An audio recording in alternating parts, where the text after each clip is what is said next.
Dale. Si quieren interrumpirme y eso, no hay ningún problema. Bueno, los he convocado hoy, en este modo de exposiciones, desarrollando algunos temas en torno a, digamos, algunos textos que propuse, que son textos como introductorios, están el primer capítulo, para la gente que quiera escuchar esto, está en el primer capítulo del libro de Popper, Conjeturas y Refutaciones, que se llama Los orígenes de los orígenes de la ignorancia y la falsedad. Perdón, sobre las fuentes del conocimiento y la ignorancia. Después está el capítulo 4 de la lógica de la investigación científica, que es la falsabilidad. Y el primer capítulo de Tratado contra el método de Paul Feyerabend. Y la idea de la exposición era un poco, yo recién comentaba antes de empezar la grabación, y antes de que vinieran, una cuestión que tiene que ver con el modo en el cual la historia de la filosofía de la ciencia ha enseñado, el modo en el cual la historia de la filosofía de la ciencia se enseña en los cursos de epistemología, ¿no? Uno lee, si es lo suficientemente canónico, uno lee primero a los autores del Círculo de Viena, en general, o los autores del llamado positivismo lógico, que también tiene toda una cuestión ahí que no se desarrolla. Hay 800.000 autores y no se lee a ninguno. En general se lee a este hombre, ¿cómo se llama? Escribió justamente el libro del positivismo lógico y la concepción científica del mundo de Neurath y Carnap y poco más. O sea, nunca nos metemos en todas las variaciones que hubo y los debates internos que hubo, sobre todo, por ejemplo, mencionar que ellos también contribuyeron a la ciencia o a los debates políticos, ¿no? En muchos casos, basta recordar que a pesar de las acusaciones generales, el 80-90% de los autores del Círculo de Viena eran socialistas, por ejemplo. ¿No? Socialistas en un sentido del reformismo socialdemócrata de fines del siglo XIX, principios del XX, en Alemania y en los países de habla alemana en general. Y luego, bueno, se enseña a Popper, ¿no? Como una especie de ruptura, una crítica al Círculo de Viena, sin mencionar en general todas las otras críticas que se les hace el Círculo de Viena, todos los debates en los que participaron, o las tesis de otros autores de otros continentes, por ejemplo, Quine o Durkheim, o toda la filosofía positivista, pero del siglo XIX, no se menciona, ni siquiera los autores de filosofía de la ciencia del siglo XIX, como Peirce, por ejemplo. No sé, el idealismo alemán, ¿no? O otras posiciones, la posición histórico-cultural de la escuela de Baden o de Marburgo. Bueno, los debates que hubo entre Cassirer, Heidegger, Carnap, etc. No sé, tampoco se menciona. Hay un libro muy interesante de Michael Friedman sobre ese tema, sobre las cartas que se escribían. Pero bueno, luego se enseña a Lakatos, ¿no? Lakatos como una especie de Popper licuado, digamos, que propone como una especie de expansión de consideración, irónicamente convencionalista. O sea, Popper en este libro de la lógica de la investigación científica, en el capítulo 4, desarrolla una crítica del convencionalismo, o sea, el convencionalismo de Poincaré, por ejemplo, los autores realistas del siglo XIX, irónicamente que venían de las ciencias físicas, de las ciencias de la matemática, de las ciencias duras, digamos. Bueno, se enseña a Kuhn también como una ruptura del Círculo de Viena y una introducción de la historicidad en el proceso de la filosofía de la ciencia. Y finalmente se enseña a Feyerabend como un tipo que agarró, dijo, bueno, todo esto, esos son los cinco autores que se enseñan en un curso canónico, y después hay otras cosas, ¿no? Se enseñan otras posiciones menores o coadyuvantes de este proceso.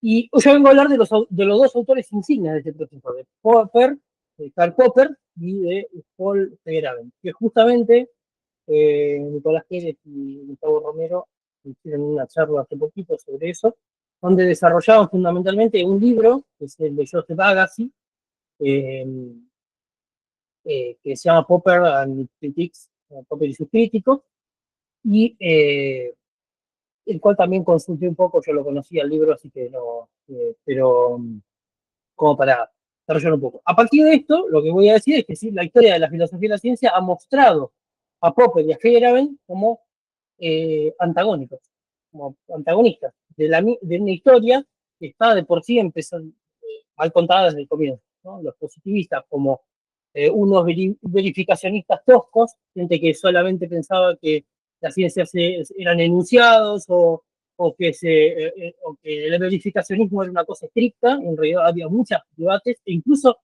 algunos de los argumentos que aparecen en Popper o en Feyerabend ya están contenidos en el Círculo de Viena con mayor incluso claridad que la que nos mostraron Popper y Feyerabend. Eh, otra, eh, Otra cosa que hay que mencionar es que la ideología de los autores me parece importante. Popper era liberal, ¿sí? Amigo de Hayek, lo ayudó, de hecho, Hayek a escapar de Alemania en la década del 30, pero junto a otro autor, Lionel Robbins, que los ayudan como a introducirse eh, perdón, al revés. Popper lo ayuda, Hayek lo ayuda a Popper a salir del país, porque por la situación del nazismo, y él lo acobija en las universidades de habla inglesa. A partir de eso, Popper se hace conocido, que Popper no era conocido, había escrito fundamentalmente en alemán, y esa era la historia un poquito, y Popper, a partir de ciertas cuestiones relacionadas al autoritarismo político y ese tipo de cosas, escribe las conjeturas y refutaciones. En introducción lo menciona.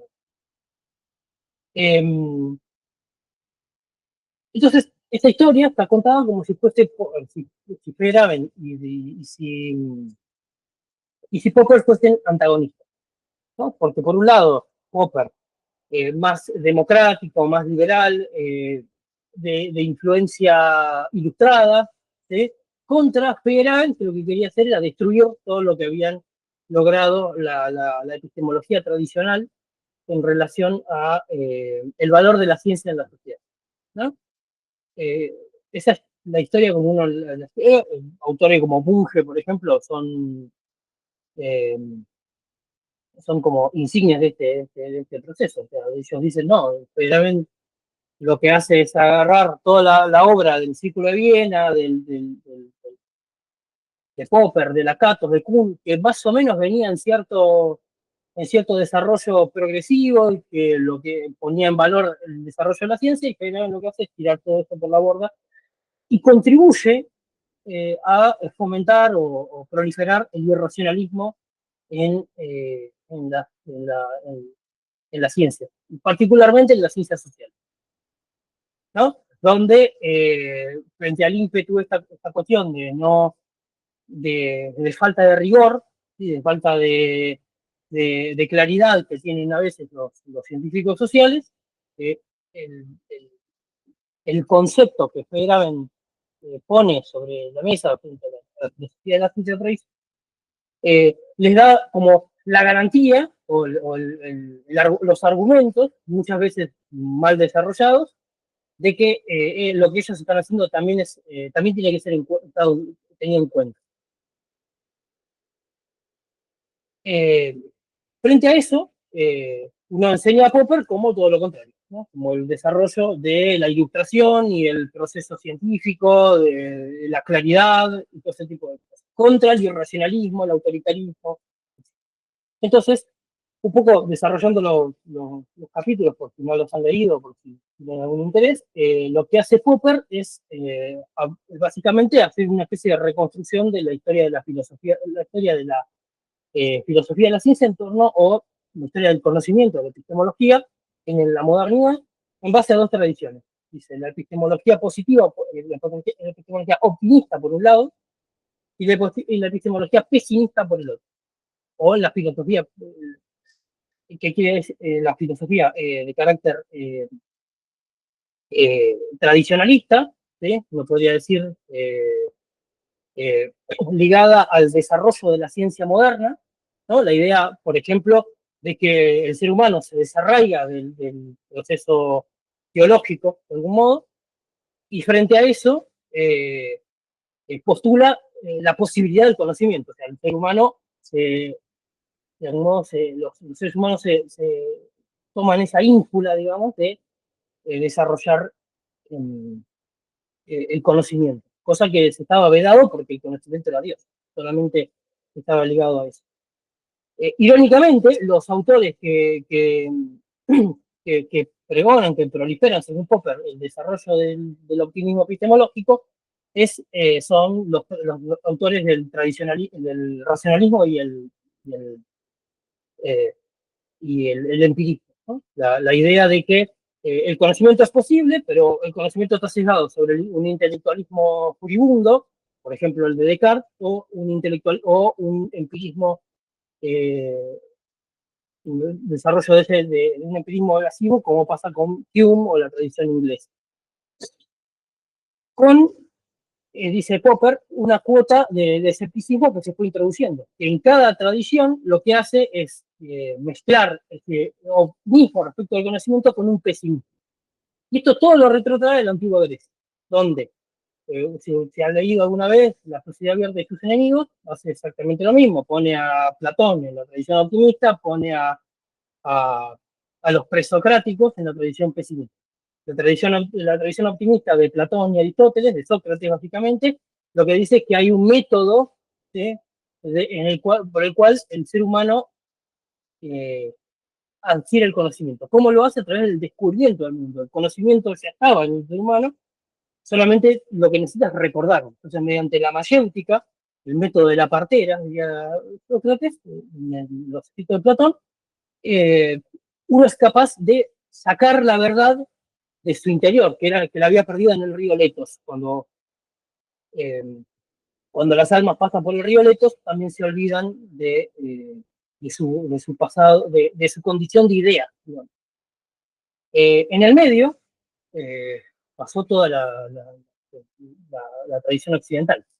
¿No? Entonces, ellos, que Aristóteles y Platón, que son los padres de la filosofía occidental, son a su vez los artífices, dice Popper, de la concepción opuesta, que es el autoritarismo. O sea, ellos que querían darle al ser humano, o que tenían la pretensión de darle al ser humano la metodología adecuada para desarrollar el conocimiento, mediante la aletheia, mediante el descubrimiento de la verdad, generan el proceso inverso.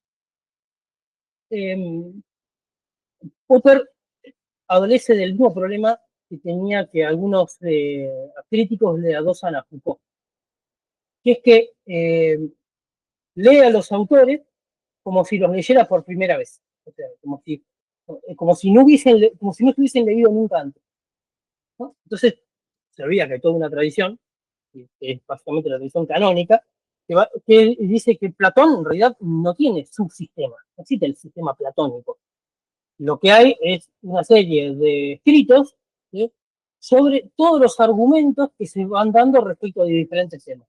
Entonces, lo que hace Platón es simplemente exponer una cosa muy filosófica, dicho sea de paso, las diferentes posiciones que hay respecto de un tema.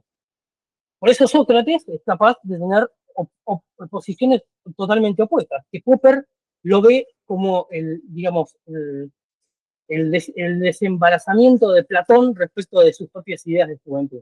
¿No? La cosa como medio también como altuseriana, ¿no? De dividir la obra de Platón en viejo y joven, como Althusser decía de Marx. Entonces el Platón joven era un Platón más optimista, ¿no? El del Teeteto, bueno, eso. Y el Platón más viejo, el Platón de las leyes, de la República, es un tipo más que va, que va como eh, desembarazándose de esas ideas y va tomando la posición pesimista, porque no la desarrollamos. En el, bueno, a raíz de esto, obviamente Platón es el padre de esta concepción, con Sócrates a la cabeza, con el método mayéutico, y Aristóteles es el seguidor, el que sistematiza todo este proceso, incluso el que le da una cuota de racionalismo, ¿no? Lo que dice básicamente la tradición sobre Platón, empezando por Melácton, que era un renacentista, uno de los padres del protestantismo, con Lutero, ¿no? Es el que participa de las dietas de Esmirna y eh, son los que dicen, no, pero paren acá. Lo mismo pasa con el Schleiermacher, que es el primer hermeneuta, digamos, el tipo que agarra y dice, vamos a crear un método de interpretación. Ya vamos a ver por el tema de interpretación que está en el primer capítulo, con Bacon. Dice, no, bueno, acá evidentemente hay una, es un hombre que traduce al alemán las obras de Platón. Lo mismo hace Wilamowitz-Mühlender en su disputa con Nietzsche, fin del siglo XIX, vuelve a trabajar todas las obras de Platón y dice, sí, me parece que esto de que lo dice Nietzsche, del abandono del cuerpo, ese tipo de cosas, no están en Platón. Entonces, eh, esta cuestión de Popper, que también se le critica a Foucault, esa cosa de que pareciera ser como que la primera vez que lo leyó él y la primera vez que lo leímos todos, es un tema a considerar cuando uno lee a Popper, porque Popper agarra a Platón ya permeado, digamos, no, perdón, no, ya permeado por su propia interpretación y no por la tradición, que es lo que uno tiene que hacer cuando uno va a leer autores que tienen 2500 años, ¿no? Salvo que lo descubra uno, pero ya es medio difícil descubrir autores de esa altura. Entonces, eso en primer lugar. Pero no obstante eso, Popper sigue, ve en esta tradición optimista también el origen de la ciencia moderna. Es cómo se pregunta ese proceso que llevó al desarrollo de la ciencia moderna causar el efecto contrario, es decir, causar el sesgo sobre el autoritarismo, es decir, sesgo sobre las personas que descubren el método, descubren este método del desarrollo del conocimiento y a su vez eh, le dan a la persona que descubre o a la serie de personas que descubren de ese modo, ¿no? En el sentido de la vieja concepción de Platón del rey filósofo, la potestad de decirle a los demás qué es y qué no es conocimiento. Y por lo tanto, que si no hay una, eh, si yo es que apliqué el método y no me solucionó, es porque hay un origen, por eso el capítulo se llama de esa manera, la fuente del conocimiento y la ignorancia.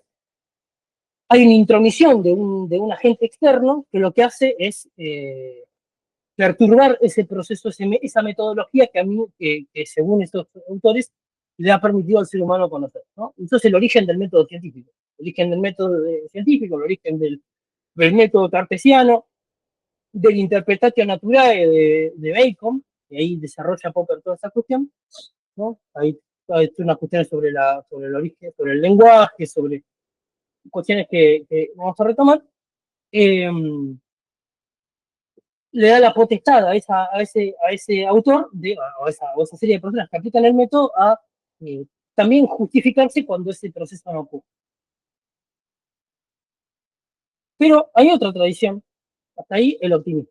Es decir, la idea de que efectivamente, el ser humano puede conocer, puede desarrollar puede desarrollar la ciencia, básicamente, pero tiene que tener la particularidad de que hay un método. O sea, hay una concepción, una serie de pasos, de una medida en la que el ser humano tiene que seguir para poder desarrollar eso. Quienes no lo desarrollan, no pueden desarrollarlo, aparece toda esta cuestión más de carácter místico, uno podría decirle. A mí me parece que esto ya es una especie de contradicción ahí, porque si eh, en principio, si el ser humano es racional y el agente es externo, eh, no hay mucho lugar para la mística del metodólogo. Pero el método es este y se terminó. En todo caso, es culpa tuya, pero o es culpa del agente externo, en el caso de Descartes, el genio maligno, pero no hay otra cosa. En el caso de Spinoza, por ejemplo, ahí yo había buscado una cita, pero no la puse a mano, no me la puse a mano. Habla de los valores que uno tiene, ¿no? Que van contaminando el alma del que está en el recto camino del conocer. Pero hay otra tradición, que es la tradición que le gusta más a Popper, ¿sí? Que es la tradición pesimista respecto al conocimiento, que empieza con los presocráticos, ¿no? Y pone en otro artículo, yo no se los pasé por cuestión de límite de páginas, pero hay otro artículo en un libro que es una compilación de David Miller, que es un filósofo político que se llama Escrito, y hay una serie y el primer artículo del libro es un artículo de teoría del conocimiento del Popper. Y el que desarrolla también en Conjeturas y Refutaciones, acá en el primer capítulo, desarrolla lo que es el poema de Xenófanes. Esta idea de que el conocimiento no es posible, de que todo lo que yo puedo decir sobre el mundo son cosas que en definitiva no puedo garantizar que están verdaderas o que sean falsas. Si uno recuerda el argumento de Popper contra el inductivismo, va por este lado, va por la idea de que en realidad lo que yo puedo decir sobre el mundo es una determinada sentencia, yo no puedo encontrar una serie de pasos que me permitan corroborar o confirmar o verificar que hay verdad, ¿no? Entonces, no solamente que hay verdad, sino que no hay conocimiento.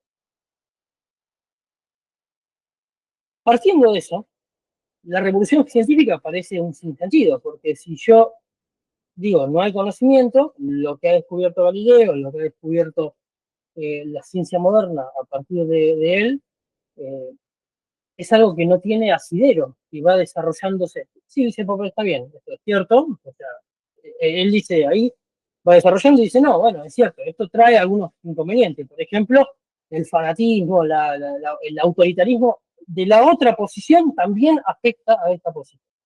Sin embargo, lo que dice Popper, que es el punto de partida del proceso científico, es decir, la conjetura, lo que lo voy a traer de nuevo a Bacon, porque Bacon dice, hay dos tipos de métodos.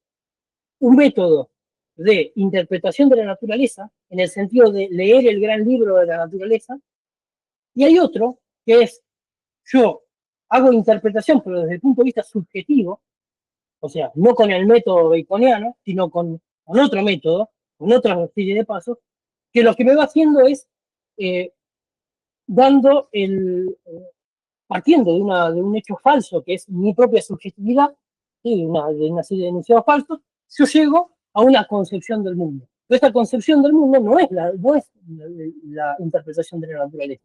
Es leer la naturaleza, pero como a mí me apareció. Y dice Popper, este es el método que yo estoy buscando. O sea, que parte de que el ser humano dice cosas falsas, aparte de la falsedad, pero puede llegar al conocimiento. Por accidente, pero puede llegar al conocimiento. Ahora, esto dice Popper, ¿no? Partimos de la falsedad, llegamos a sistemas que son que lo que yo voy haciendo es desarrollando por el lado de la falsedad. Es decir, yo no sé si son verdaderos, no puedo saber si son verdaderos. Lo que puedo saber si son falsos. ¿Por qué? Porque los voy constantemente, ahí aparece la palabra falseando. O sea, los voy desarrollando a medida que vos voy falseando. Y acá está la cuestión a la que yo quería llegar. A eso, Popper propone, y ustedes lo deben saber, estudiosos del asunto, el método epistemológico falsacionista. Es decir, el criterio que yo tengo que determinar para que una teoría eh, sea aceptable como científica o que permita el progreso de la ciencia. El progreso de la ciencia se da por el factor de la falsedad. Porque si yo siempre digo que tengo el método perfecto para desarrollar la verdad, cualquier movimiento que hago me tiene que tender necesariamente a la verdad, salvo que exista, como decía Popper, un agente de la ignorancia, un agente de la ignominia, un agente de la maldad, que está pervirtiendo mi camino y no llevándome por el lado de la falsedad. Y llevándome por el lado de la falsedad y no de la verdad. Entonces, digamos, desde el punto de vista de Bacon o desde el punto de vista de, por ejemplo, Husserl, ¿no? Uno podría decir, bueno, yo Si he incurrido en la falsedad, ha sido por esta perversión del camino. Es decir, he utilizado el método incorrecto, el método no de abstracción de esencias, sino de subjetividad. Entonces Popper dice, uno debería mantener, para que la ciencia progrese, para que el desarrollo del conocimiento humano progrese, la actitud falsacionista. Es decir, de que mi teoría de lo que yo estoy exponiendo pueda ser falso. Es una actitud, no es una necesidad de la teoría que estamos hablando. Puede ser verdadera, no lo sé. Lo que puede pasar es eh, que sea falsa. Y yo tengo que mantenerme en esa posición. Porque de ese modo somos pasibles de encontrar en algún momento, Popper dice que no hay, pero no importa, encontrar la verdad al final del camino. Si es que existe tal camino. Porque por eso voy por este camino, vamos con la falsedad y nunca encontramos la verdad. Por ahí estamos en el camino incorrecto.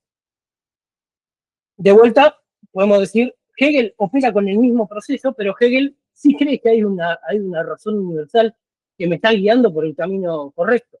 Es decir, la historia universal, por más que uno piense, decía Hegel, uno va por el camino de la desesperación, es decir, porque va encontrándose baches todo el tiempo, y todo el tiempo aparecen cosas falsas, y todo el tiempo estoy testeando mi conciencia frente al mar de la ignorancia. Sin embargo, la verdad está al final del camino, ¿no? Despreocúpese. Cuando usted siga por este camino, que va a encontrar la verdad. Está el saber absoluto. Para Popper no. ¿Por qué? Porque en definitiva no lo puede saber. El ser humano, aparte es un individualista metodológico, el ser humano concreto, el científico particular no lo puede saber. Entonces es una actitud. No se puede hacer una reconstrucción epistemológica a partir de esto. No se puede hacer una reconstrucción hacia el pasado. Por eso Popper, pocas veces en su libro, menciona la actividad científica concreta. Porque no puede hacerse ninguna hacia el pasado. Porque todas lo que dicen es todo lo contrario. O sea, van, y ahí voy al capítulo 4 de la responsabilidad, todas van por el convencionalismo. Cuando uno mira la historia de la ciencia, lo que parece es que los científicos se ponen de acuerdo y van desarrollando más o menos por acá, que se van poniendo hipótesis ad hoc. ¿Qué es lo que le dice Lakatos? Lakatos dice, no, pero la historia de la ciencia, la reconstrucción racional de la historia de la ciencia, no puede hacerse con el falsacionismo, porque el falsacionismo implicaría que la teoría de Newton tenía que descargarse 2 minutos después de que la escribió. ¿Por qué? Porque todas las teorías nacen muertas. Sin embargo, esa no es la posición de Popper. Y por eso, otra de las cuestiones que sostengo es que los críticos de Popper no critican lo que hace, critican lo que ellos quieren criticar. O sea, que por ejemplo, los falsacionistas han querido reconstruir la historia de la ciencia sobre la base de la falsación. Y la falsación es una cosa que uno tiene que tener como actitud individual, como si fuese el carácter moral de la actitud científica. Es decir, yo vengo y digo, bueno, ¿cuál es el criterio para determinar si lo que yo estoy haciendo es científico?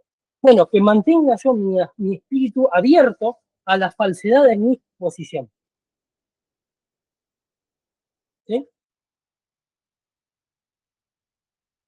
Hasta ahí la falsabilidad de Popper, ¿no? Y los críticos, que están mal ubicados. Cuando se enseña a Federer, se enseña a Popper, a Lakatos y a Kuhn, lo que se enseña es, no, otro tema que por ahí habría que mencionar es que en epistemología, ustedes saben, hay un, hay un debate entre que lo introducen los autores del Círculo de Viena y el Círculo de Berlín, que es entre lo que se conoce como eh, eh, el contexto de justificación y contexto de descubrimiento, ¿no? Y la pregunta que se hace Popper en un artículo sobre la ciencia normal, en crítica a Kuhn, es ¿cuál es el objeto de la epistemología? ¿Cuál es el objeto de la filosofía de la ciencia? Y también lo hace la lógica de la cuestión científica. ¿Cuál es el objeto de la epistemología? el objeto de la epistemología, el objeto de la teoría del conocimiento, no es cómo el científico descubre, descubre su metía, digamos. Por ejemplo, el caso más famoso, ¿no? La estructura del benceno, de Kekulé, ¿no? Kekulé sueña una serpiente que se come a sí misma, y el Ouroboros, y entonces a raíz de eso se da cuenta de la estructura del benceno. Porque eso es un tema para los psicólogos, para los sociólogos, no es un tema para los epistemólogos, que lo que quieren averiguar, el objeto de la epistemología, que es el, el contexto de justificación. O sea, la idea de cómo los científicos, cuando colocaron su teoría, la sometieron al mundo, cómo justifican que es científica, cómo justifican que es parte del desarrollo del conocimiento humano. Eso es lo que nos importa. Porque uno puede tener ideas las más estrafalarias del mundo, sin embargo, cuando va, resultó que era falso, o resultó que no era científico. La pregunta es cómo sabemos que es científica, y ahí entran los metodólogos. Y ahí voy a explayar con esto. Los metodólogos nos tienen que decir cómo es, porque el objeto de la epistemología es ese. Cómo los autores justifican la teoría cómo los científicos justifican que su teoría está dentro del el área intelectual de la humanidad. ¿Y por qué debe ser tenida en cuenta? ¿Por qué debe ser tenida en cuenta en ese largo proceso del saber humano? Y entonces acá entra Figueroa, que al contrario a lo que dicen todos, no es un irracionalismo. Pero empieza su vida intelectual siendo un realista, a los que Popper critica, porque Popper critica a los convencionalistas por realistas, o sea, por cómo desarrollan el criterio de demarcación, digamos, lo que caracteriza una teoría como científica. Y Feyerabend entra de esta manera. Dice, cuando uno mira la educación científica, encuentra en esta educación científica las reglas estas de la justificación, las reglas de la metodología, no el método científico, las reglas de justificación de las que harían a mi teoría científica. A los epistemólogos no les interesa como los científicos, porque eso es una cosa de los psicólogos y los sociólogos. Y es lo que dice Popper, ¿sí? Es lo que dice Reichenbach. No les interesa porque nosotros no somos científicos, somos filósofos. Yo no te voy a decir un físico cómo hacer tu trabajo. Es lo que quieren hacer muchos científicos ahora, muchos filósofos ahora. Por ejemplo, Débora Mayo, una popperiana, me parece extraño, tiene libros de estadística sobre cómo hacer pruebas de hipótesis nulas y todas pruebas probabilísticas de cómo los científicos pueden justificar el proceso. O sea, obviamente en el ámbito de la justificación, pero una vez que se ha traspasado el ámbito del descubrimiento, es decir, una vez que el científico ha descubierto lo que quiere, bueno, ¿cómo lo pasa a la justificación? Bueno, toda la econometría, por ejemplo, que los economistas le exigen de manera furibunda en todos los papers, está en este métier, en la cuestión de, sí, ¿cómo me justificás que lo que vos decís tiene alguna asidero? Entonces, la educación científica pone de manifiesto esto. O sea, te dice que vos solamente podés colocar en tu reconstrucción histórica de la ciencia hasta el momento todas aquellas cosas que cumplen con la regla de justificación, o sea, que están justificadas por las reglas de la metodología epistemológica, la metodología epistémica adecuada. Por ejemplo, el falsacionismo, o el falsacionismo sofisticado, la teoría de Kuhn, no importa, la que quieran. El problema está en que ignora, ¿no?, el carácter histórico de la ciencia. O sea, que esas metodologías que parecen eternas, o sea, en el mismo sentido de la filosofía optimista de Popper, de la epistemología optimista. O sea, Popper entra en la contradicción de lo que él está criticando, que es los metodólogos optimistas, como Descartes, decían, el método de la duda es este, el método de la duda metodológica es esta, y esta es lo que nos pone en el recto camino del conocimiento. Spinoza lo mismo, Spinoza, la ética desarrollada por el método geométrico. Esta es la manera de descubrir la verdad. No Hegel, no la dialéctica, esto es la manera. ¿No? Todos son, según Popper, ¿no? Epistemólogos optimistas, que creen que haber encontrado el desarrollo correcto, el recto camino del conocer. Popper también, solamente que usa el truquito discursivo de que él en realidad, él dice que el conocimiento no existe, entonces en realidad lo que está haciendo es decirte, che, está bien, es cierto, no existe el conocimiento, no hay un método válido, pero mantener la actitud de que tu teoría es falsa y de ese modo se desarrolla el conocimiento. O sea, perdón, de que tu teoría puede ser falsa y de ese modo se desarrolla el conocimiento. De ese modo te mantenés abierto, pero hay un método. Hay un método que descarta todas las otras teorías anteriores. Es decir, que cree que la ciencia actual es la única ciencia posible. No critica justamente el ámbito de descubrimiento, o sea, el ámbito en el cual los científicos dicen, che, ¿qué ideas son válidas? Y bueno, a ver, fijémonos en los epistemólogos, ¿qué dicen? Bueno, dicen esto. Entonces yo miro para atrás y digo, che, Einstein mantuvo un criterio falsable. No sé, a ver, no sé. Habrá que leer las cartas de Einstein, la gente que estudia a Einstein. Sí, bueno, me consta, Einstein sí. ¿No? Era realista, tenía un criterio no falsacionista, pero sí antiinductivista, ¿no? Del reduccionista. Eh, to, o sea, uno podría decirlo, todos los otros científicos, yo qué sé, Max Planck o quien fuere, ¿no? Todos los científicos mantienen una actitud filosófica respecto al mundo, que les permite discernir qué teorías son las que corresponden a su horario intelectual, es decir, en las que a las que se van a suscribir, no porque ellos sean convencionalistas, como decía Popper, no porque creen, sino porque necesitan esas reglas mínimas para desarrollar. Ahora, eso está en la educación metodológica de la ciencia, dice Figueroa. O sea, ese modo de enseñar reglas y la historia de la ciencia como si fuese una relación lineal entre las teorías, ¿no?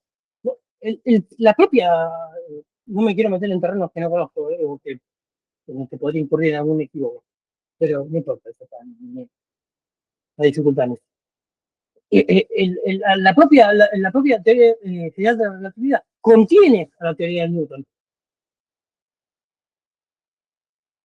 No la descarta, la pone como una consecuencia necesaria de la aplicación. O sea, no la descarta, la contiene. Entonces, lo que hacen las nuevas concepciones del mundo es contener a toda la historia de la ciencia previa. Un poco como decía Coire, ¿no? Sobre la teoría de las concepciones del mundo.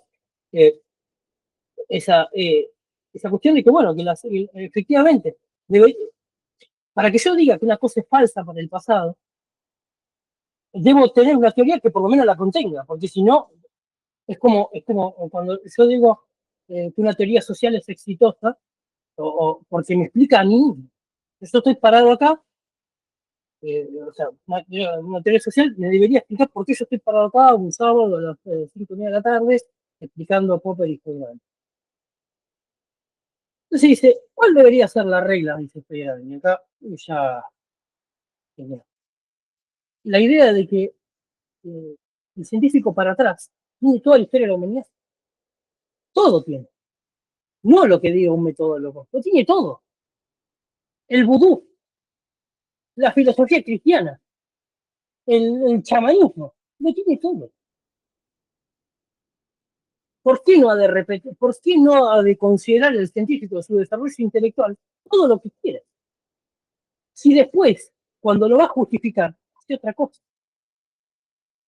Porque a Popper le interesa un pito que el científico lo haya descubierto en un sueño o lo haya desarrollado en un viaje de ayahuasca. No me interesa. Lo que interesa es la justificación. Ahora, fíjate lo que dice, esa justificación lo que hace es mirar para atrás después, cuando uno está en el ámbito de la educación científica.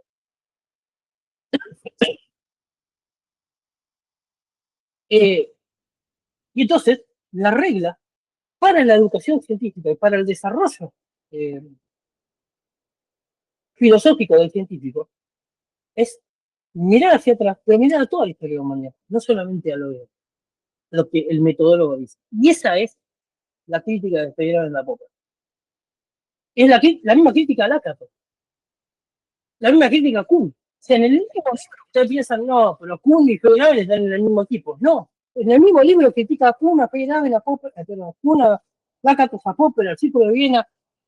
Ahora, es cierto, tira todo por la borda, pero por un solo criterio, por el hecho de que ellos, cuando Popper dice, no existe el método científico, es cierto, es perfecto, no tiene por qué existir. ¿Por qué? Porque los científicos hacen lo que quieren cuando están en el método, lo que quieren de acuerdo a cómo se van poniendo de acuerdo. Ahora, los procedimientos de la ciencia son determinados por el ímpetu educativo de su por el ímpetu de su formación, de la formación de cada científico individual. Y dice Federer, el científico, ahí es una crítica que uno le podría hacer a Federer, porque de entrada dice, bueno, pero el científico es como ese alma bella, ¿no? A lo que aludía Hegel.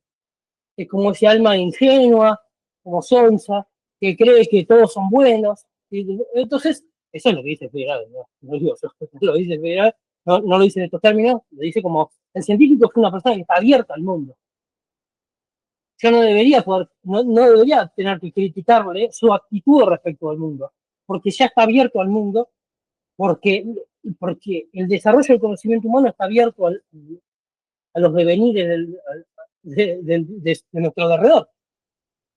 Entonces, lo que nosotros hacemos, un poco medio Foucaultiana, es agarrar y restringir esa capacidad, esa actitud abierta hacia el mundo.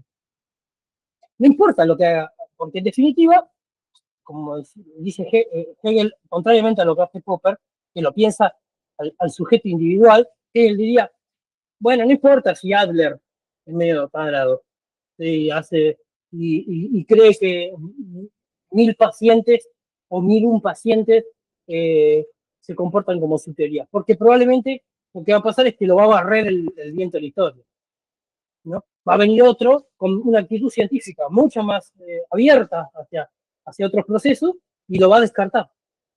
Entonces uno no tiene por qué preocuparse por buscarle la regla metodológica o atañer o encerrarlo en una cuestión epistemológica, sino simplemente dejar que lo barra el tiempo de la historia. Entonces, acá este es el punto nodal de la cuestión. El antagonismo entre Popper y Friedman, y vamos a ir hacia eso, está abierto porque los autores, los seguidores de ambos, se inscriben en tradiciones epistemológicas diferentes. Los popperianos, en la tradición cientificista, crítica, del racionalismo crítico, abierto a la ciencia, etc., cuando el propio Popper negaba el conocimiento. Y además, la posibilidad de encontrar la verdad. Entonces, decir que Popper es un ilustrado, en el sentido de, che, yo hay una razón del mundo, voy a encontrarla, la ciencia nos va a salvar. Popper decía, no, esto no ustedes. Puede ser, ni idea. ¿Sí? Y los de Feyerabend son los irracionalistas, los tipos que dicen, no, bueno, no hay verdad. Se parece más a Popper. ¿No? Porque sí, bueno, todo vale, no hay problema. ¿Todo vale en qué sentido? En el sentido popperiano del todo vale. El sentido de, bueno, yo qué sé, mientras vos te mantengas tu actitud respecto al mundo, ya está. En cambio, lo que sucede es al revés, ¿no? Por lo que venimos también es el realista, es el cientificista, es el que dice, no, los científicos, la ciencia progresa, hay un desarrollo no lineal, pero hay un desarrollo de la ciencia, del conocimiento humano, lo que hay que hacer es no cerrarlo metodológicamente, que es lo mismo que dice Popper, con respecto al método científico.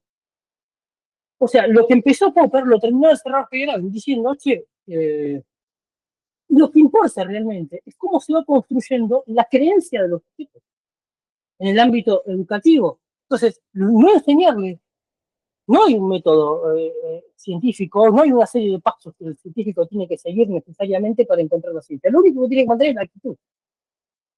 Y por otro lado, ver, extiende el argumento y dice, no, bueno, tampoco es la actitud.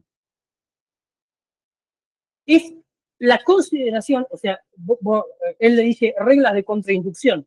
O sea, para atrás, yo puedo considerar lo que yo quiera. Porque lo que importa es que el científico, que es el que hace la ciencia, mantenga su apertura al mundo. Y la misma manera, la apertura al mundo no es una apertura al mundo de la actualidad, es una apertura al mundo para el pasado.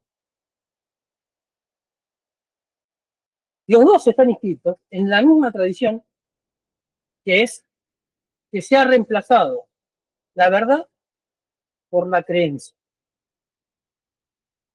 Es decir, por la interpretación. ¿Qué es lo que dice Popper en el libro Criticando a Bacon? Dice, lo que importa es la interpretación. Entonces, lo que yo tengo que corregir actitudinalmente, como liberal que soy, es la actitud de los hombres respecto de su verdad.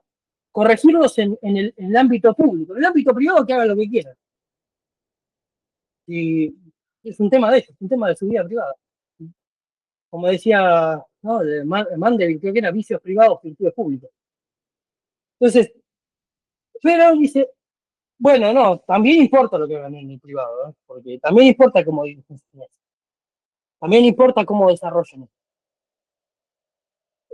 Y ahí, como vos les estás sesgando el ámbito público, dejalos que hagan lo que quieran. ¿Por qué le vas a decir vos que encima no sabes nada de los institutos epistemólogos? Ni siquiera Popper es historiador de la ciencia, o sea, es simplemente un tipo. Y de hecho, ahí uno se podría meter con Lacan, pero todas las reconstrucciones racionales de la historia de la ciencia, lo que tienen detrás es esa concepción que la inicia, ¿no? Esto es para otro asunto, pero la historia no es una ciencia, entonces lo que tiene detrás son las teorías que le permiten la reconstrucción racional de todos esos eventos aparentemente desconexos. ¿Sí? Pero lo que permite abonarlo no es la propia historiografía, que simplemente es como la teoría literaria, solamente les dice cómo organizar un texto, de acuerdo a la tradición en la que están, ¿no? En cambio, las otras, ahí, entonces, y ahí cerrando, Popper, a diferencia de lo que dicen todos, no es un filósofo moderno, como Hegel o como Descartes. No es un filósofo ilustrado. No se inscribe en esa tradición. Se inscribe en la tradición absolutamente opuesta, de que no hay un sistema del mundo, no hay una razón del mundo. La ciencia no nos va a salvar del autoritarismo, no va a pasar eso. ¿Por qué? Porque lo que importa simplemente es esta regla metodológica. Y Feyerabend lo que hace es decir, bueno, eso tampoco importa, y lo que importa es la apertura del científico respecto hacia el pasado de su ciencia. Eso es todo.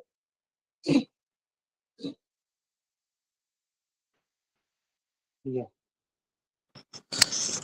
Muy bien, Dipa, gracias por la exposición.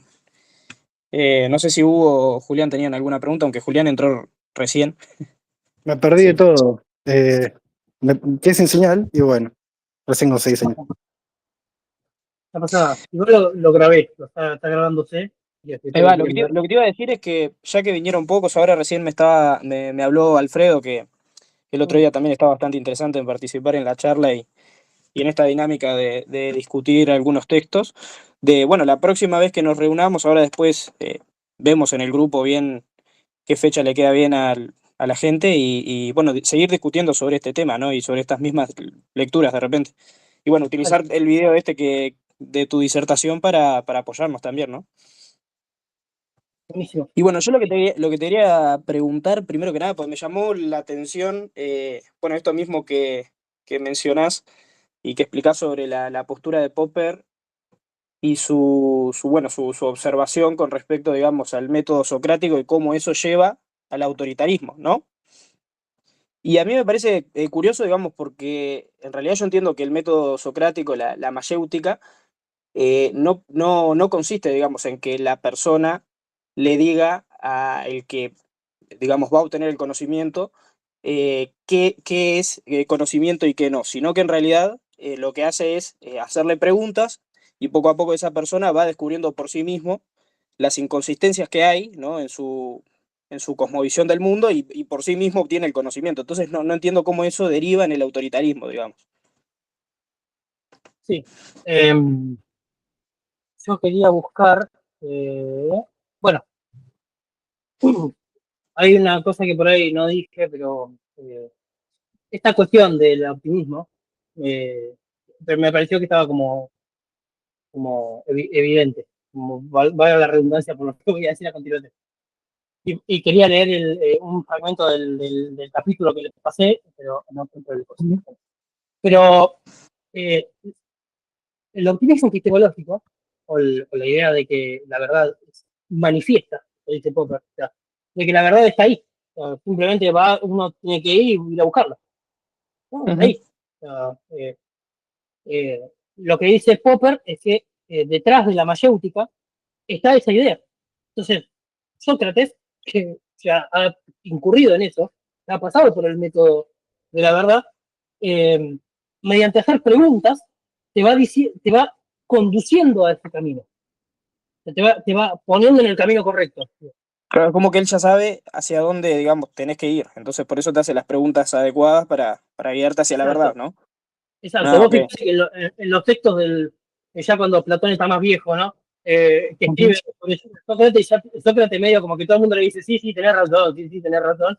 Y no hay como una como pasaba en el Platón joven, digamos, ¿no? En el sentido ahí austeriano de la división. Sino que en los textos más viejos, en las leyes, yo qué sé, Sócrates dice, sí, sí, hay que matarlo a todo, y dice, sí, sí, hay que matarlo a todo, y se termina. No hay una oposición, no hay una dialéctica, ¿no? Entonces ya Ujú. están como metidos ahí. Entonces lo que dice Popper es que y aparte vos fijate, que por eso yo decía esta cuestión de medio como los críticos de Foucault le dicen lo mismo.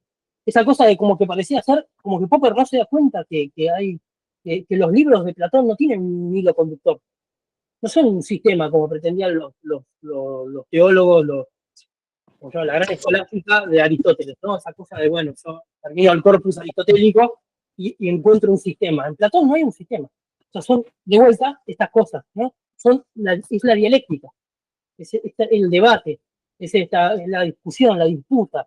La mayéutica es eso. Simplemente uno haciendo preguntas y lleva al individuo eh, hacia la verdad. ¿No? Entonces, la verdad es manifiesta. Bueno, a pesar que me perdí todo, quería ahí como apoyar eso, decir que, claro, en la literatura, cuando hablas de Platón y la mayéutica, el que va preguntando también va estableciendo, ¿no? Los campos donde se pregunta, y ya de por sí eso es establecer criterios de verdad, ¿no es cierto? No es que no te dice, bueno, no, pero preguntemos esto otro también, o expandamos el campo epistémico a tales aspectos, obviamente que no en estos términos, pero eso no pasa, las preguntas aparte son todas cargadas, ¿no? Son preguntas de, o no, ¿qué tal cosa? O no, ¿qué tal otra? Y vos no harías esto y no harías aquello, o harías esto otro, y de repente eso ya de por sí tiene toda una ética que no te deja mucha opción, ¿no? Eso queda como un poco escondido en ese tipo de formato, ¿no? Claro, claro. Lo que dice la tradición Platón, la tradición de la hermenéutica de Platón, digamos, de algún modo, la interpretación, la lectura de Platón a lo largo de los siglos y las distintas traducciones, es que eh, en realidad, como no hay un sistema, entonces no hay tampoco un método. Y por lo tanto,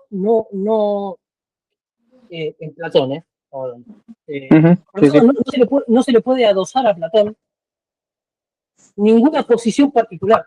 No es que vos decís, Platón es autoritario, porque en el sistema de la república o en el sistema de las leyes pasaban determinadas cosas. Por ejemplo, esta cuestión de que está relacionada a la teoría de las ideas, esa cuestión de que hay personas que nacen para determinada escala social. ¿no? Uno ahí podría ponerse medio marxista o medio historicista en el sentido de Popper y decir, bueno, en realidad es la parte del contexto histórico que una persona escribiera eso hace 2500 años, lo mismo que Aristóteles en la política justifica la esclavitud. No, no vamos a mirar, Locke también. Entonces, no voy a mirar ese proceso como si fuese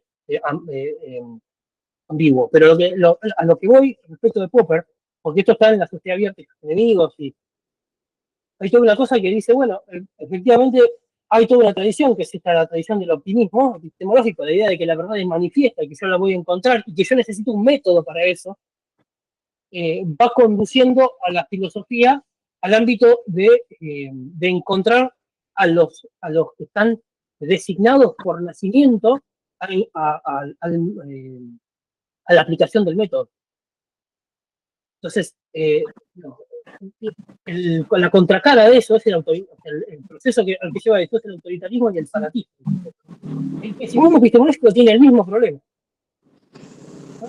Porque si no es verdad, yo mediante esos son los sofistas de toda la vida, los presocráticos.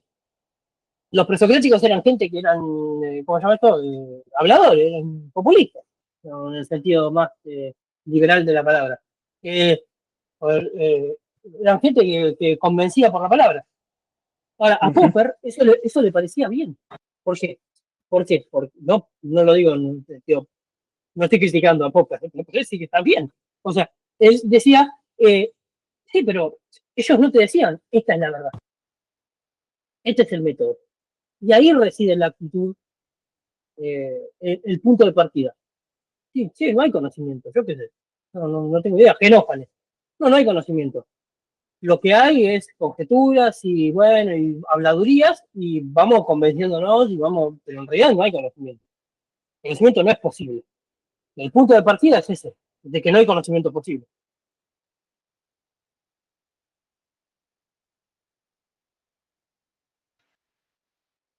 No sé si...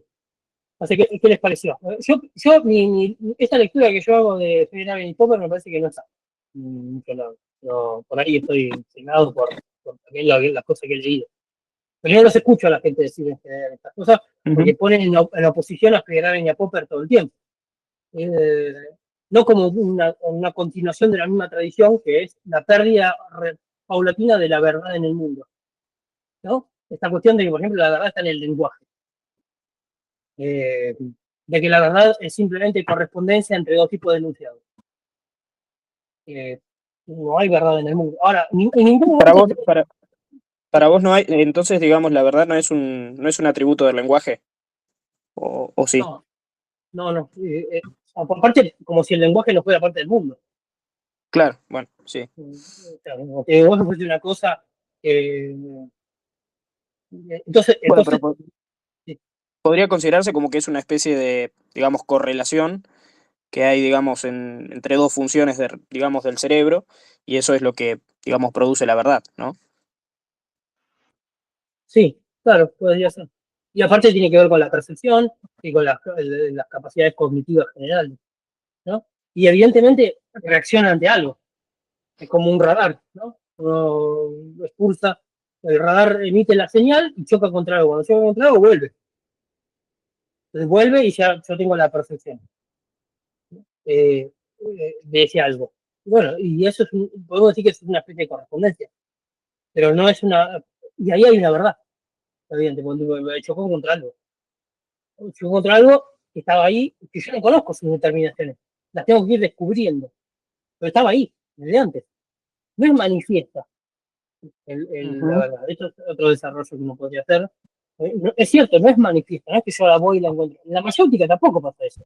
Porque la persona puede estar convencida de otra cosa, puede estar... Entonces, la mayéutica son las preguntas que los amigos que hemos hecho en el camino.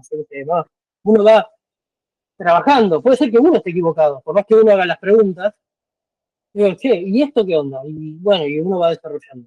Pero es la dialéctica. No, eso. Sí, no sé cómo entiende la verdad Julián, si tiene alguna interpretación, pero yo también, digamos, podés entender la verdad como una sensación, ¿no? Digamos, una especie de sensación cuando, digamos, ahí va cuando se produce una correspondencia y está seguro de que se produjo, ¿no?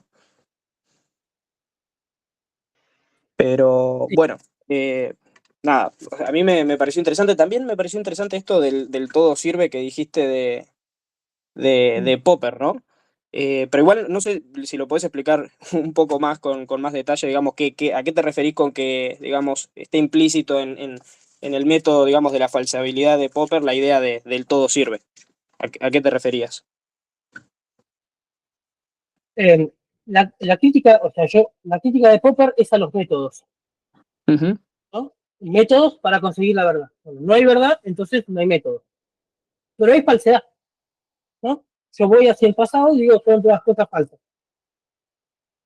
Entonces, respecto de mi condición actual, la forma en la cual yo procedo no importa, porque al epistemólogo no le interesa, para discernir que una cosa es científica o no, cómo se procede en el ámbito concreto de la ciencia.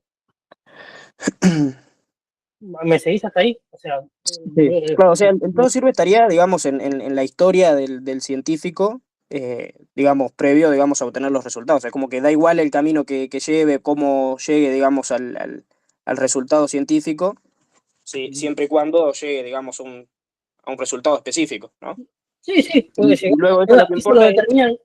Sí, luego lo que importa ahí es determinar, digamos, si está bien o si está mal, qué tan, digamos, desviado está, digamos, de un modelo, ¿no? de correspondencia a los resultados.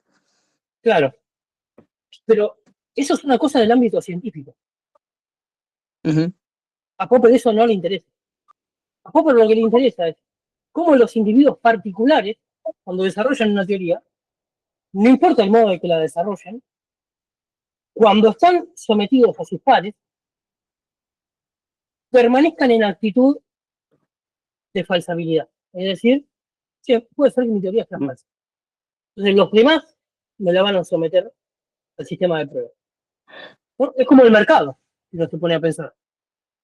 Yo voy con mi cosa a vender al mercado. Puede ser que los demás no me compren nada, ¿no? O puede ser que me compren todo. Si me compran todo, voy por el camino correcto, voy y llevo más cositas. Pero si no me compran, tengo que probablemente me muera, ¿no? Entonces, ¿qué voy a hacer? Vuelvo para atrás, bien, vuelvo para atrás y me alineo. Esto es Marx, una vez se lo expliqué un montón. Eh, eh, ¿Cómo hacen los agentes? Producen, trabajan. Si no trabajan a lo que piensan que van a trabajar, perdón, lo que la sociedad necesita que trabajen, cuando van a poner sus cositas arriba de la mesa no funcionan.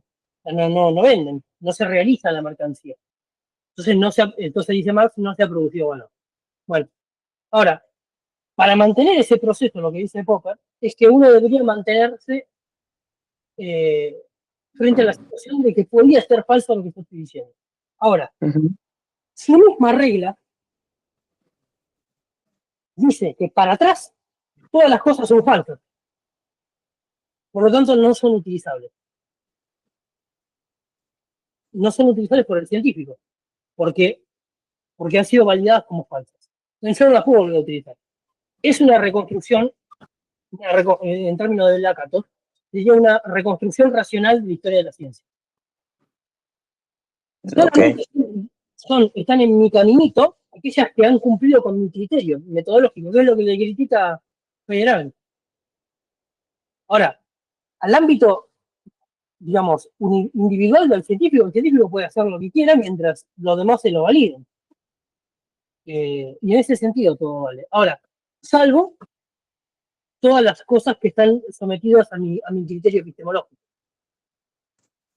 ¿no? Que es el del método falsacionista, la metodología falsacionista, que es un método epistemológico. O sea, Popper dice, no hay metodología para la ciencia que me determine el resto camino, porque eso me llevaría al autoritarismo.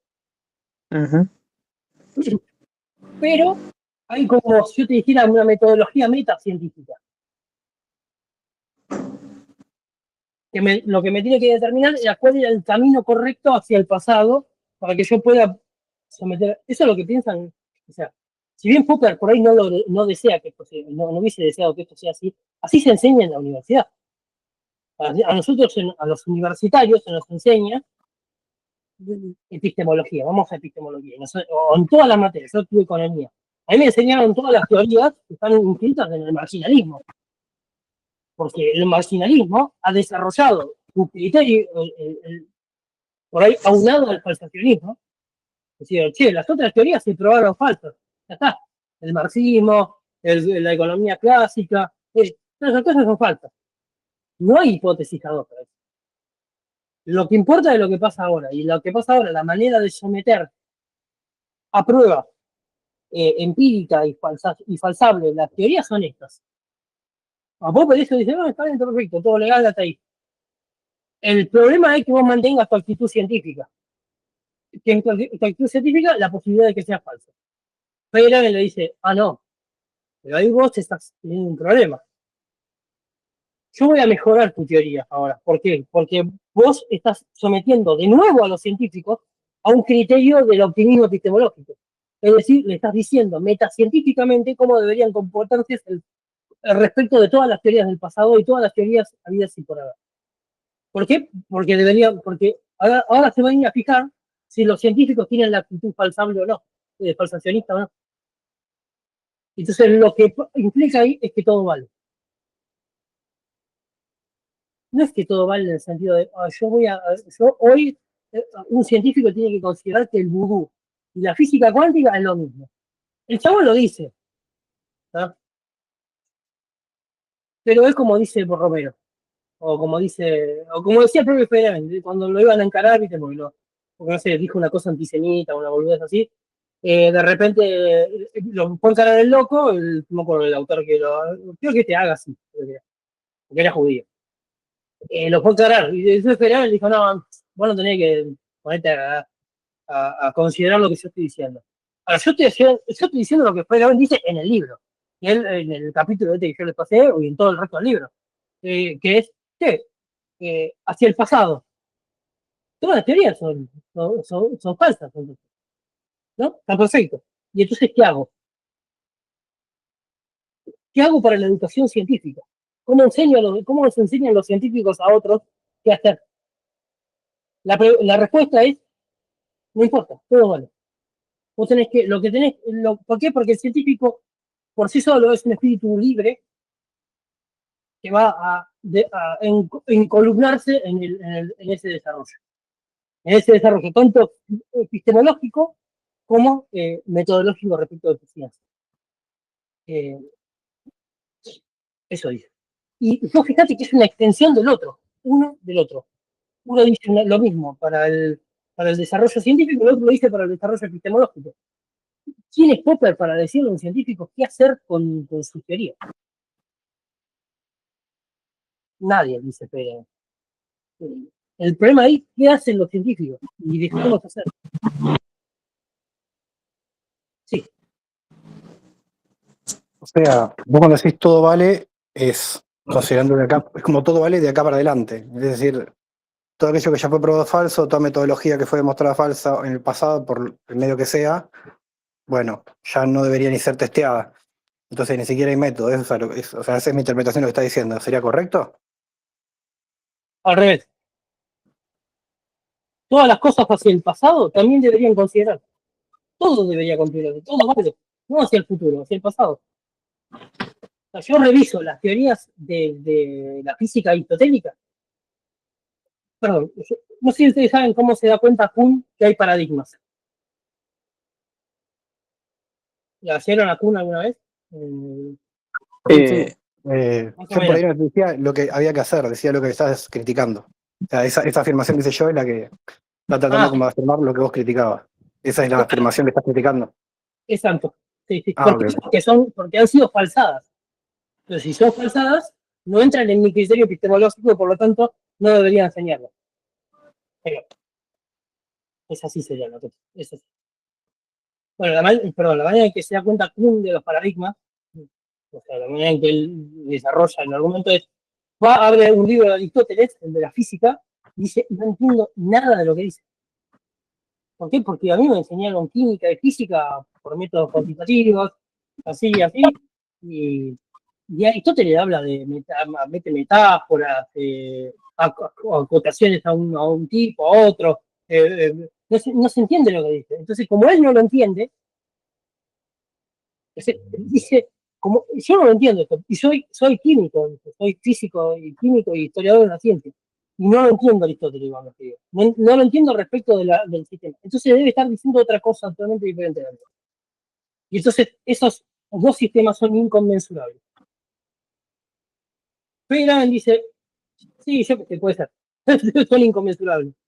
No me interesa. Lo importante acá es mantener que el científico mantenga su concepto abierto al mundo,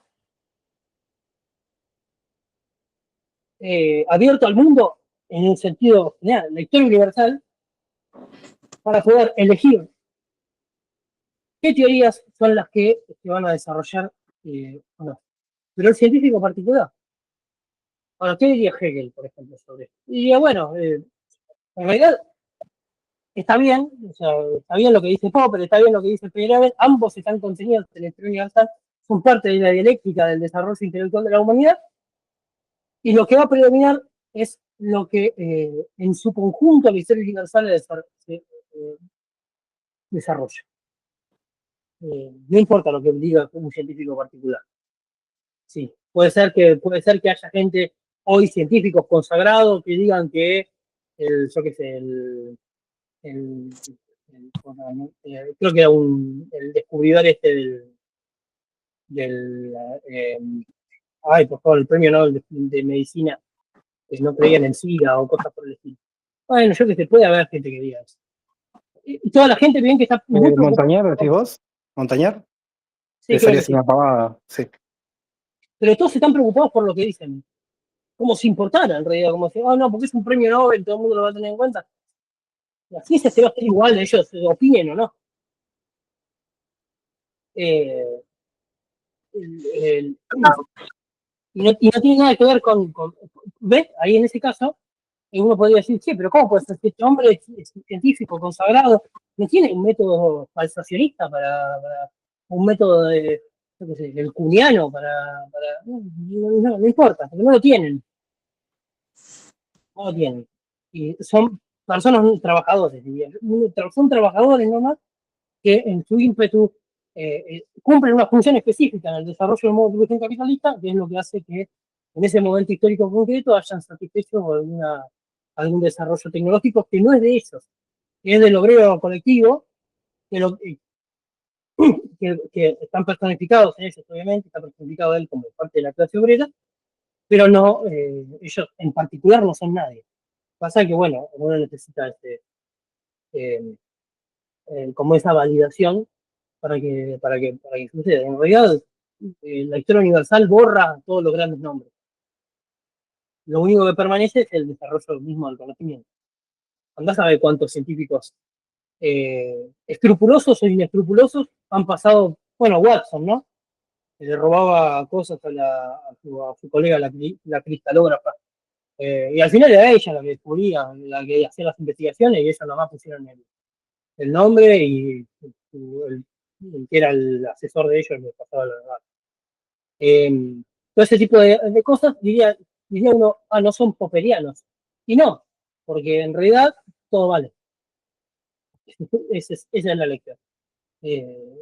Porque lo que no, ya poniéndose más hegeliano, diría, la historia universal es lo que realmente cuenta. ¿Qué queda en la historia universal?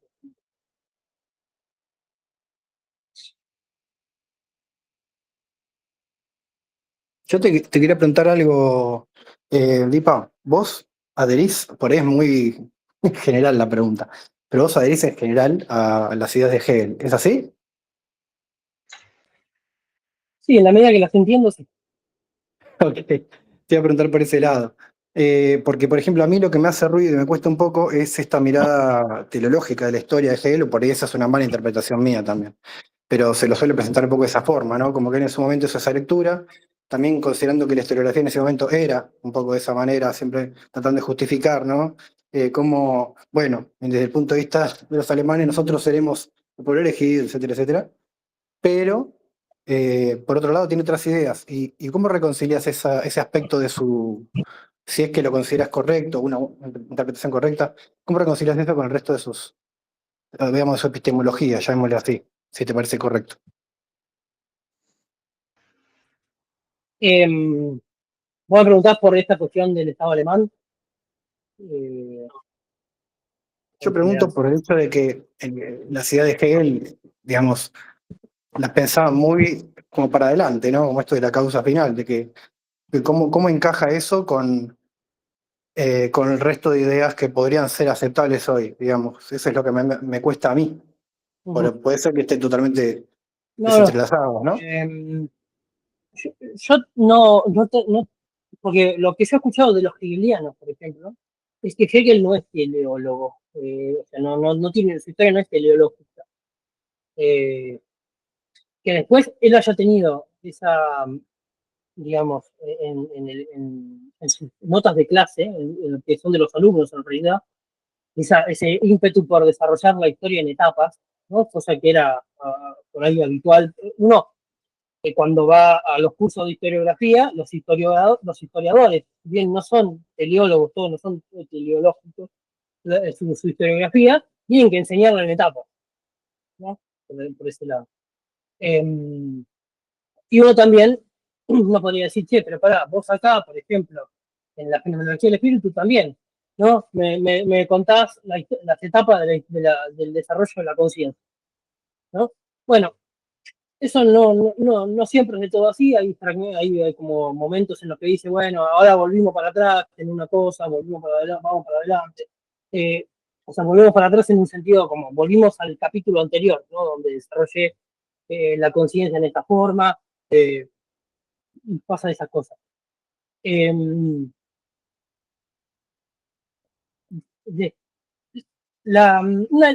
justamente hablamos de Popper, y Popper tiene este libro, La sociedad abierta y sus enemigos, en donde dice, ¿no?, que estos autores, Marx, Platón, Aristóteles, Hegel, bla, bla, bla, lo que hacían era eh, proliferar, digamos, una actitud de sociedad cerrada. ¿Qué significa la sociedad cerrada? Que yo establecí, de la misma manera que epistemología optimista, esa cosa de yo tengo el método que, para el recto camino del conocer. Bueno, yo tengo la teoría que explica la sociedad en su conjunto, no solamente para el pasado, sino para el futuro.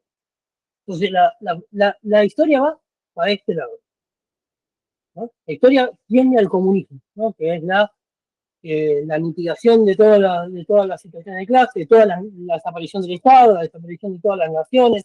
Pues, vamos hacia ahí, inexorablemente. ¿Por qué? Porque las leyes de la historia no. La tendencia decreciente de la tasa de ganancia, el desarrollo de la conciencia, bueno, todo ese tipo de cosas son parte de esa explicación. ¿Por qué Popper dice que no? Bueno, porque es liberal y él piensa que los seres humanos son libres por naturaleza,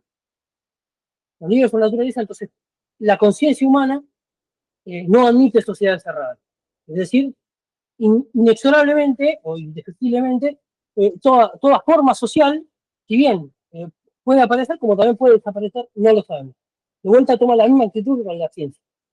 Y dice, bueno, esto no lo puedo saber. El punto de partida es que somos libres.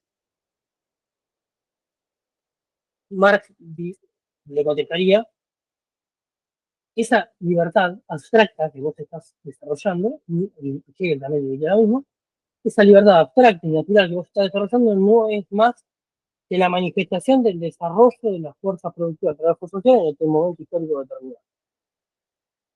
Y por lo tanto, el modo en el que vos tratás a la libertad es propia de tu contexto histórico, de tu forma ideológica particular, que es el liberalismo. Pero en el caso de Hegel es básicamente lo mismo. O sea, no estoy seguro si es ideológico. Para mí, yo no tengo una posición tomada al respecto. Pero la posición epistemológica de Hegel no me parece que diga que la ciencia tiende a un determinado lugar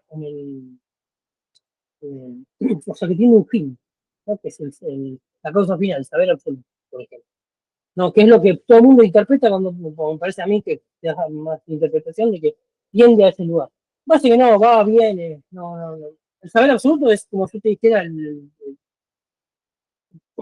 donde se congrega todo ese proceso. Ahora, no, la verdad que no lo sé.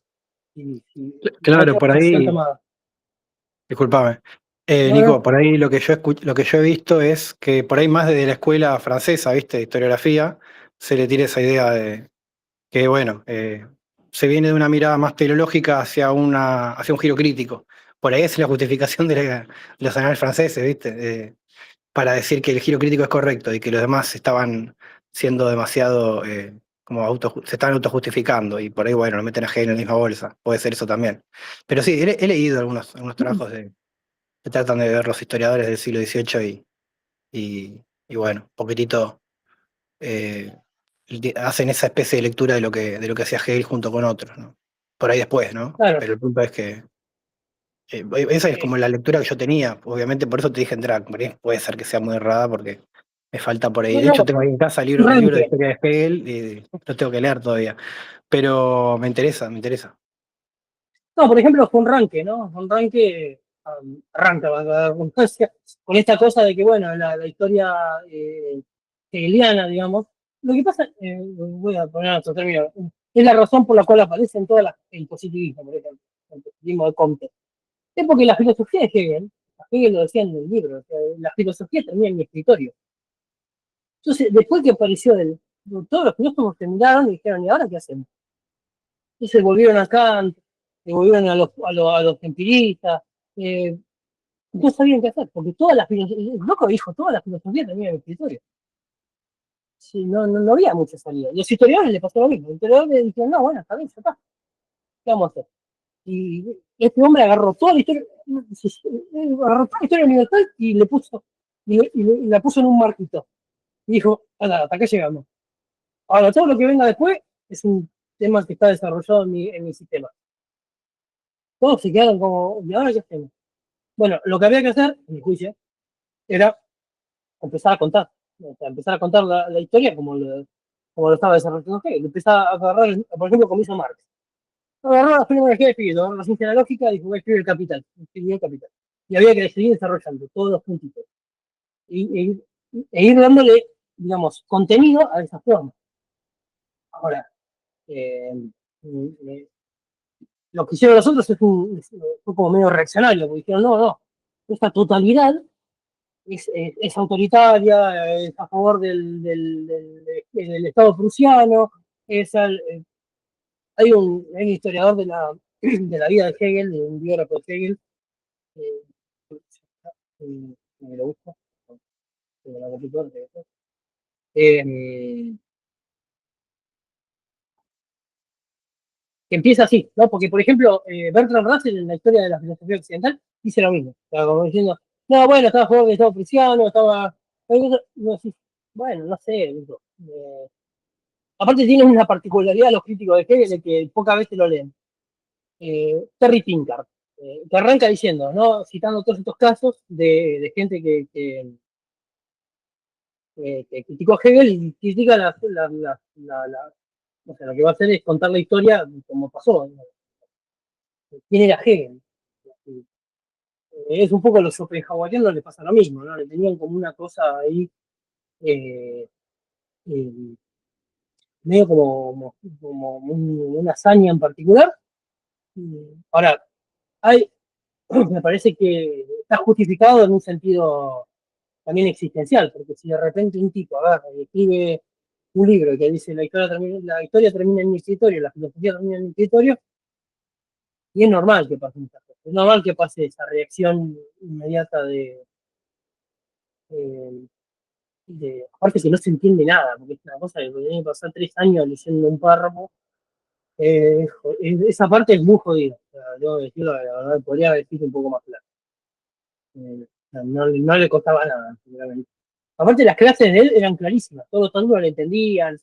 Digo, ahí nació, bueno, le entendían tanto que se formaron tantas escuelas como gente que escribió cosas de texto. ¿Y a qué crees que se debe, digamos, la oscuridad a la hora de escribir? Sí. Yo no quiero repetir el chiste ese de Monsterín medio machista, de secretaria, señorita, venga, lea, ¿entiende? No, bueno, vamos, ¿entiende? Sí. Ah, bueno, entonces vamos a oscurecerlo. Bueno, no, no sé, son cosas de escritura. Sí, entiendo que, por ejemplo, en un momento en donde, por ejemplo, en Francia, esto lo cuenta Foucault, no que lo digo yo, en un momento en Francia predominaba esta manera de escribir y entonces los autores, por ejemplo, para ser citados, para ser llamados a concurso para profesor y todo eso, tenían que escribir de una manera particular. A Kant le pasó lo mismo. A Kant, en la Universidad Alemana, perdón, sí, en Königsberg, en Rusia, también le pedían, por eso la crítica de la razón pura está escrita de esta determinada manera. ¿Por qué? Porque la primera edición, por lo menos. Está escrita de esa manera porque se lo exigían académicamente. Pero eso pasa en todos lados. No, pasa hoy, yo, por ejemplo, hago una maestría en finanzas profesionalizantes. Entonces la maestría para la tesis me exige una determinada escritura. Ahora, no voy a escribir la fenomenología del espíritu, pero tiene que tener una manera. Tiene que ser aplicable, por ejemplo. Tiene que ser aplicable. Entonces yo tengo que escribir 40, 50% de la tesis tiene que ser una cosa que se pueda aplicar. No política, yo he escrito de macrofinanzas, por ejemplo. Tiene que ser aplicable. Bueno, esa es una exigencia académica. Lo mismo pasa, yo lo conté hace un momento con la econometría. En la academia, si vos no, en la academia de la top de revistas, también hay esa exigencia. Para lo de Hegel en particular, por qué él escribía así, no tengo la menor idea. ¿Vos se Sí le sé, quiere por decir ejemplo, eso? Ah, perdón, Nico. no, No, por perdón favor, si me meto.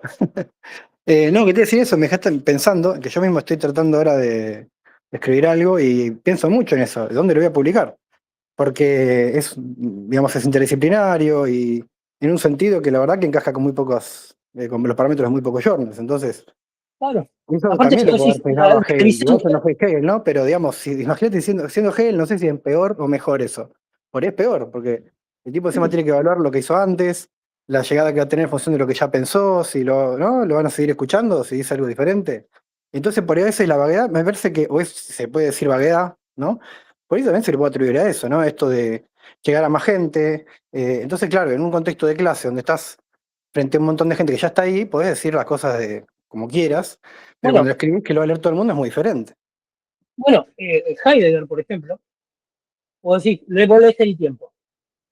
Inentendible, muchas cosas no entiende nada, viste que a veces las traducciones ni siquiera tienen las traducciones en griego, de repente palabritas en griego así tiradas, cosas así no se entiende nada. Es muy diferente de Husserl. De Husserl a Husserl se le entiende todo. Muy poquitas cosas, ¿no? Es denso como parece parece el meme ese de las cosas más densas del mundo, bueno, está Husserl ahí abajo. Eh, pero, pero se lo entiende todo, y sin embargo Heidegger, un mamotreto de cosas inentendibles. Bueno, sin embargo las clases son clarísimas. Bueno, la clase de Heráclito, de Aristóteles, la fenomenología de Hegel, de cosas, son claras. Pero el tipo está ahí, explica las cosas, dice qué cosas y está perfecto. Eh, bueno, esa es por ahí es la exigencia literal. Hay que aclarar una cosa, la fenomenología del espíritu, Hegel escribió, primero, primero, en el medio de la guerra con Napoleón, la Alemania estaba en guerra con Napoleón, estaba desarrollando la guerra napoleónica, en el momento brutal en el cual Napoleón invadía países, dio España, Portugal, Italia, todo, un montón de países. Eh, y de hecho, él termina el borrador de la fenomenología del espíritu cuando Napoleón está invadiendo Jena en 1507, y luego de la batalla de Jena. Entonces él dice ahí la famosa frase esa de he visto al espíritu absoluto a caballo, ¿no? Como diciendo, he visto desarrollar la historia universal. Mientras yo chequeo esto, algo está pasando. No se equivocaba, ¿no? Algo estaba pasando. Entonces, eh, y en el medio encima tuvo un hijo.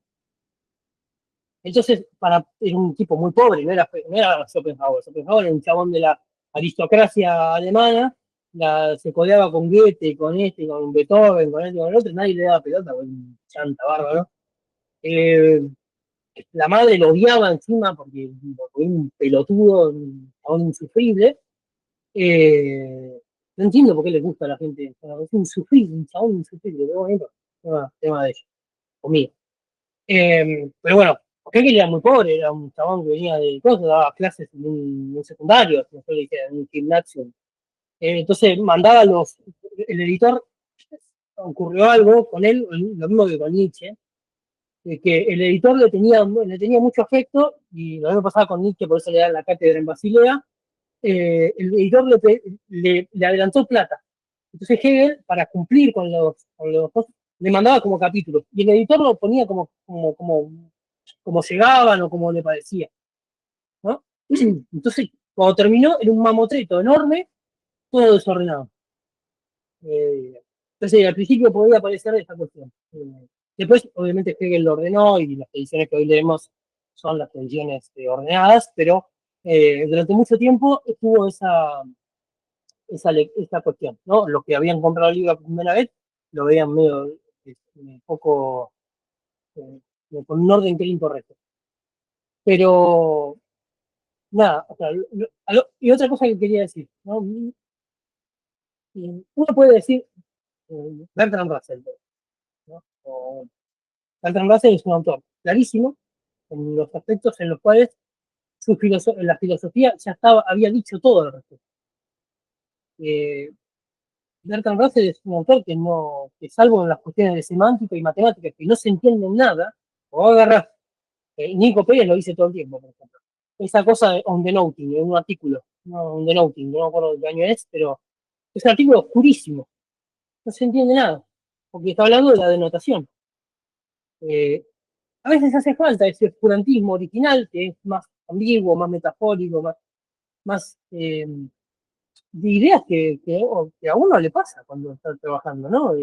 Sí, yo tengo una idea. Bueno, para eso sirve el director de tesis, las cosas para como acotar y desambiguar, digamos, ¿no? Pero uno no sabe si el resultado era la tesis que uno quería poner. Yo, por ejemplo, estoy en este proceso, ¿no? Estoy escribiendo la tesis de maestría, y yo, nada, hice un índice, hice un plan de tesis y todo, y por ahí el chabón, mi directora, o quien fuere, me la devuelve y me dice, no, mira, flaco, de 7 capítulos, 4, este plan de tesis que era para 12, para 17 meses, no sé qué cosa, 6. En 6 lo tenés que liquidar. Y estas ideas no se pueden, no es así. ¿Por qué? Porque la literatura no está. Típica, Nico, típica. Bueno, es típico, ¿no? Es buenísimo esto. Eso es horrible. Eso es un poco la educación metodológica federal. No, viene Pac, te lo mete en un cuadrito y dice, no, este está. Y vos tenés que cerrar y decir, bueno, yo quiero recibirme de magíster en lo que juego. Bueno, eh, y a veces el oscurantismo original da el impulso. Yo sé que es muy crítico esto, porque muy criticado, perdón, por Bunge, por ejemplo, y dice, no, porque esos son galimatías, que no se entiende nada. Ahora, una cosa que decía una vez Ernesto Castro, no sé si lo conocen, sobre Derrida. Uno para escribir así tiene que ser Hegel. Ya después no está justificado. O sea, salvo que tengas una idea original. Si vos tenés una idea original y no sabes ni la que es, te querés explayar y la desarrollás como te viene, entiendo. Pero si vos estás hablando de Hegel, no te podés poner a hacer todas las galimatías esas, porque no tiene asideros, no tiene sentido. ¿Sí? Porque vos ya no sos Hegel, no sos Derrida. O sea, independientemente si te guste o no Derrida o Hegel o quien fue. Y seguro que los primeros ensayos de Popper eran un poco claros, por eso tuvo tanta controversia. Bertrand Russell, yo no quiero ser malo, pero ¿cuáles son las ideas de Bertrand Russell? Más allá de toda esa perorata moralista de, ay, no, porque la ciencia y el intelecto y no sé qué cosa. Era un divulgador. Después, obviamente, está lo que escribió en serio, que es ¿no? Que es todo lo contrario, claro. Andá a leerlo al principio de matemáticas. lo entiende él realmente. O Carnap, por ejemplo, La concepción científica del mundo, o ese libro que no me acuerdo cómo se llama ahora, que estuvo escrito en sintaxis lógica. Andá a entenderlo vos. O bueno, o el propio Frege, ¿no? Conceptografía, eh, son textos, lo dice, no lo digo, se lo dice Nico Pérez, lo dice gente que está metida yo no es mi área, pero eh, eh, me gustaría que fuese mi área, me gustaría entender un poco más, pero la verdad que a veces no me da el tiempo. Pero el punto es, sí, también esa gente que innovó, que desarrolló, también era oscura en sus comienzos. Entonces, ¿qué le voy a pedir? A Hegel, que era un chabón, sé que se hacía lo que podía a nivel económico. Bertrand Russell fue educado por los Hill, ¿no? Por la familia de John Stuart Mill. Imagínate, la formación que tenía, era aristócrata en inglés del siglo XIX, él y mi hermano. No sé, así puede escribir cualquiera. A mí también, dame todo y probablemente la Nobel de Física. También hay que entender un poquito este contexto, ¿no? No es decir, bueno, eso decían galimatía porque les interesa vender. Y tampoco tiene mucho sentido, porque evidentemente alguien los entiende, porque si no, no habrían tenido tanto asidero. No es que nadie los entendió. Evidentemente, hay gente que sí los entendió y que desarrolló cosas. Un ejemplo, Sartre, por ejemplo, o Kierkegaard. Porque aquí el padre del existencialismo leyó a Hegel y dice, no me gusta esto, voy a generar otra cosa. Bueno, él entendió algo. Podemos decir, no entendió todo. Bueno, eso es otro tema. Pero va por ese lado. Lo mismo que pasa con Feyerabend, o con el propio Popper, o con los autores del Círculo de Viena. La, escribieron de tantas cosas que vos decís, ¿qué puedo enseñar en un curso de epistemología? Dos boludeces. No puedo enseñar toda la hora de Noida, los escritos de economía. Noida es el padre del problema del cálculo económico en el socialismo.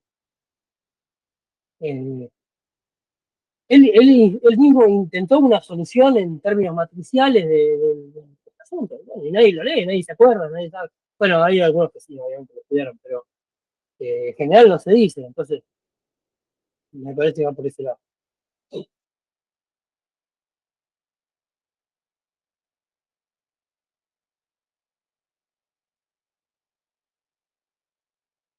Bueno, ahí se fue Bruno porque tenía que hacer algunas cosas. No sé, si quieren cortamos acá y nada, y hablamos por el grupo a ver cuándo nos podemos juntar de nuevo. Había gente Dale, dale, Dipa, sí, sí, sí, por mí está bien. Yo disculpa que mucho no puedo, más que escuchar no puedo por hoy, pero bueno, sí, sí, para la próxima voy a tratar de tomarme unos minutos para por lo menos conversar un ratito. Pero me pareció buena Dale. la exposición. Lo único, bueno, te quería preguntar, porque viste que estabas hablando sobre Sócrates, que sé yo, hace un rato, más o menos la misma pregunta de Bruno, que después, bueno, la contestaste, mediante él me contestaste a mí también. Pero, viste que vos dijiste que después ya lo último, por ejemplo, en las leyes, ya le decían todo que sí a Sócrates, como que le daban la razón, qué sé yo. Pero que yo me acuerdo, en las leyes no estaba Sócrates ya. Era más como un tratado, No, ¿no? no, no, sí, total. O Quise sea, decir prefiero decir en general, como diciendo el tiempo ese, una cosa como así, que la ¿no? evolución de los diálogos fue en ese sentido, ¿no? Al principio los diálogos Claro, del claro, Barbudo eran como, le criticaban, le contestaban a Sócrates, le decían, no, pero ¿qué pasa esto? Y después, ya claro. más de vejez, incluso desapareció, o las contestaciones eran más sintéticas, ¿no? Sí, sí, sí, y ya está, continuaba. Pero quise decir eso. Claro, claro, claro, sí, sí, sí. Como que asentían, básicamente, más que nada. Claro, claro. Bueno, entiendo, entiendo. Pues ya. Gracias, Dipa, por tomarte el tiempo de contestarme. No, por favor, a vos, por las preguntas, a todos los que estuvieron. Y bueno, y hablemos por el grupo cuando quieran juntarse. Yo voy a pasarles el video igual, por si lo quieren ver o Ah, no. dale, dale, Y joya. dale. Sí, justo Bruno Bueno, recién preguntó eso, si tenías pensado subirlo por las dudas o dale. pasarlo. Y lo subo a mi canal de YouTube y ahí lo pueden ver. Dale, Yo después buenísimo. Gracias, Dipa. lo escucho en tu canal, lo que me faltó, y bueno, gracias, Dipa. Estuvo muy buena. La parte de Cupito muy buena. Gracias a ustedes por. Ah. Nos vemos. Abrazo, Dipa, abrazo, Julián, que anden bien. Buena suerte. Gracias, un abrazo igualmente. Chau, chau.